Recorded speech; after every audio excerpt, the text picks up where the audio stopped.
خوبی جیگرم؟ مرسی خوبم، تو خوبی؟ چی؟ خوبم، تو خوبی؟ یعنی چی؟ یعنی خوبم، تو خوبی؟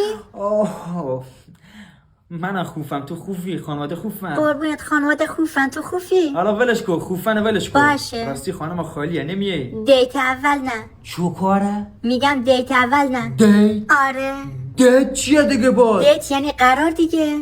قرار اول نه. خب همین مثل آدم بگو دیگه، بگو قرار اول نه. بری چی میگی دیت؟ بری چی میگی خوبم وقتی میتونی بگی خوبم؟ خب ما دخترها دوست داریم چوسی حرف بزنیم. بس دیگه چوسی، بس دیگه همه جا بونا کردی. چرا اینقدر سر من داد میزنی؟ تو رو خدا اینجوری حرف نزن بابا. دیگه.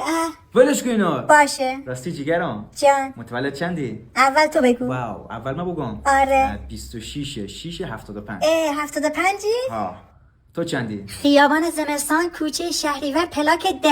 چو کاره؟ خیابان زمستان کوچه شهریور پلاک من 10. نگفتم آدرس خونه پیر خورو بده، گفتم متولد چندی؟ گفتم دیگه، خودت باید بفهمی چند میشه. خب من چی خبر دارم خیابان زمستان کوچه شهری و پلاک 10 چند میشه؟ تقصیر خودته دیگه، اگه برات مهم باشم خودت میفهمی میگی. ولش کن اصلا هیچ تاریخ طلاتو نماما، ولش کن.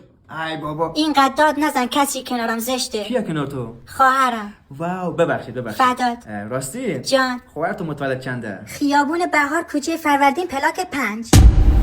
جیگر مثل آدم بگو دیگه. گفتم دیگه، خیابان بهار کوچه فروردین پلاک 5. بابا ریدم تو تاریخ طلات تو خواهر تو شغال بوز نه.